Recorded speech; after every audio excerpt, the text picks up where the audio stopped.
이번 시간에는 글것자를 필두로 하여 모양이 비슷한 한자를 한 방에 해결하는 방법을 설명해 보도록 하겠습니다. 글것자입니다. 상자방이죠. 안쪽에 있는 것도 상자방입니다. 상자방을 180도 회전을 했다고 보시면 됩니다. 상자에 있는 곳에 내부의 상자를 회전을 시키려면은 바깥에 있는 상자가 내부의 상자보다 훨씬 커야 되겠죠. 그래서 한자는 글것자가 됩니다. 두 번째, 도란것자입니다. 나무목이 있죠. 물수가 위쪽에 있습니다. 그러니까 큰 물이, 글거죠. 큰 물이 나무 위에 잠수를 시켰죠. 그래서 나무보다 위에 물이 올라와 있다는 얘기죠. 그래서 도란거, 개천거가 되겠습니다. 세 번째, 화살시 클겁니다. 화살을 크게 만들 때에는 어떤 법칙이 있다는 거죠. 법규가 있다는 얘기입니다. 그래서 법구구가 되겠습니다.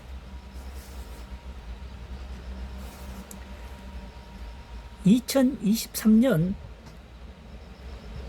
형풀이라고 가끔 이렇게 적어 놓은 경우가 많습니다. 그것은 한자풀이를 할 때 현재 시점, 현재 2023년이죠. 현재 시점에서 한자어를 풀이한다는 얘기입니다.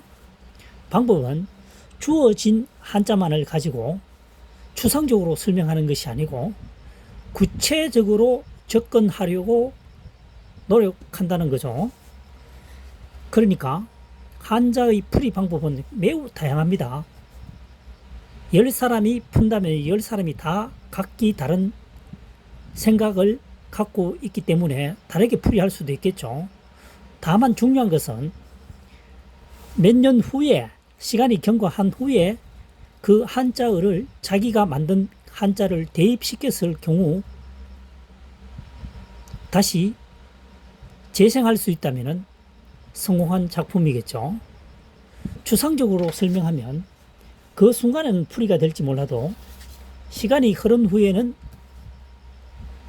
다시 그 한자를 다시 쓰기란 쉽지 않죠. 그래서 한자가 어려운 겁니다. 그래서 2023년 방식은 주어진 한자만을 가지고 최대한 풀이한다는 얘기입니다. 최대한 추상적 설명을 배제하고 구체적으로 설명을 한다는 겁니다. 살펴보도록 하겠습니다. 4번이죠. 발족입니다. 발족. 그 다음 클것자입니다. 발을 크게 해서 막을 수도 있겠죠. 강자가 약자에게 해당하는 상황입니다. 강아지나 고양이가 움직일 때 못 가게 발로 해서 막는 경우가 있죠. 그래서 막을 겁니다. 통상적으로 막을 거는 손으로 막죠. 손수변이 들어갑니다. 해서 발을 크게 하는 경우는 떨어질 거, 거리 할 때 떨어질 거자로 많이 사용됩니다. 막을 거보다는요. 손수변이 더 나으니까요. 손으로 막는 것이 보다 안전하고 자연스럽죠. 5번이 막을 겁니다. 4번, 5번과 약간의 글자의 차이점은 있다고 봅니다. 6번입니다. 강할 것자죠. 쇠금입니다. 쇠가 크다. 쇠가 크면 클수록 얇은 것보다는 당연히 강하겠죠. 그래서 강할 것자입니다. 쇠는 무겁고 강합니다. 7번 횃불거입니다. 횃불거. 불화변이죠. 변이라고 하는 것은 글자의 왼쪽에 사용되어 한 부분으로 사용되는 경우를 말합니다. 우측에 사용되는 경우는 방이라고 하죠. 그래서 변과 방을 구분하는 방법은 변방, 변방이라고 외우면 됩니다. 변방이라고 하는 것은 국가와 국가 사이의 경계선을 말하죠. 그러니까 지금 우리나라 같은 경우에는 38선 정도 되겠죠. GOP 정도. 그 다음 8번 어찌 그자입니다. 어찌 그 말을 크게 한다는 거죠.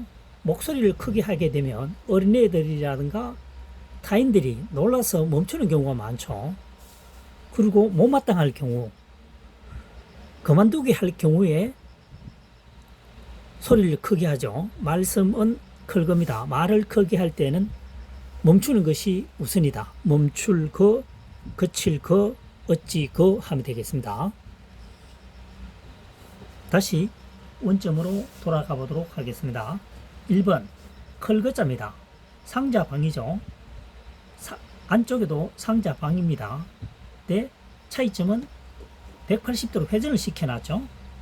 그래서 상자 속에 있는 상자를 회전시키려면 내부의 상자보다 외부의 상자가 반드시 커야 된다는 얘기죠. 그래서 겁니다. 거액을 주다 하죠. 그 다음 도랑거자입니다. 물수, 클거, 나무목입니다. 물 위에 물이 있습니다. 큰 물이 있다는 얘기죠. 그래서 도랑거, 개천거가 되겠습니다. 3번 법구입니다. 화살시 클거자입니다. 큰 화살을 만들 때에는 어떤 법칙이 있어야 된다는 얘기죠. 무작정 만들게 되면 관역을 맞추기가 쉽지 않겠죠. 생각해 보건대 화살의 기본은 뭡니까? 일자 형태가 되어야 되겠죠. 일자 형태가 되고 균형이 유지되어야 되겠죠. 그래서 일정한 규칙이 있다. 법구구 되겠습니다.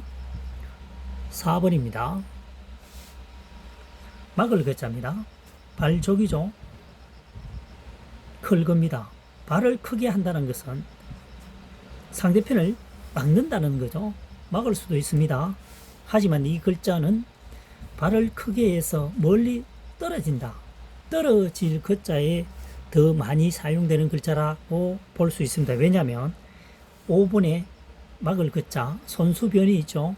손으로 막는 것이 훨씬 자연스럽죠. 그래서 막을 글자가 되겠습니다.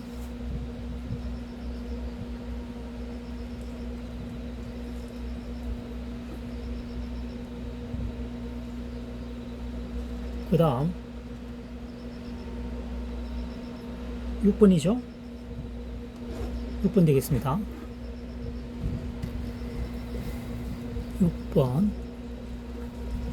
6번이 되겠습니다. 쇠금입니다. 쇠금. 쇠가 크면 클수록 무겁고 강합니다. 얇은 것은 구부러질 수 있지만 두꺼운 쇠는 결코 굽혀지지 않겠죠. 찌그러지지 않습니다. 그래서 쇠금, 쇠는 클수록 강하다 이런 얘기입니다. 7번 횃불거입니다. 횃불거.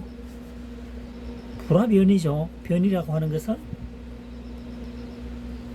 글자의 구성에 있어서 좌측편에 사용되는 것을 말합니다.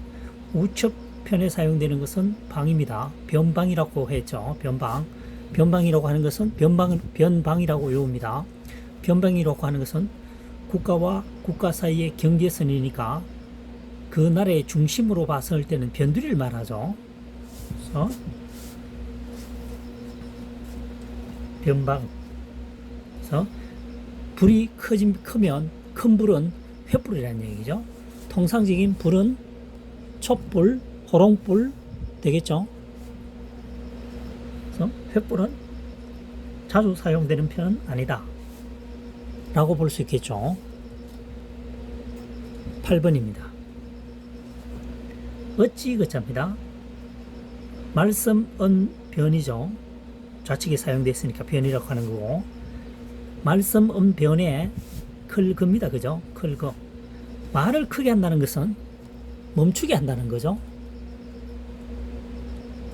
보통 때는 평음으로 사용하지만 고음으로 사용할 때는 보통 멈추거나 행동을 멈추게 하거나 거치게 할 때 사용되죠. 그래서 멈출 거, 거칠 거.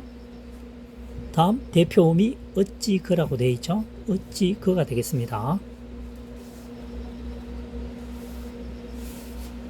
말씀은 변, 불화, 쇠금, 손수변, 발족, 화살시, 물수, 클거, 그렇죠? 클거로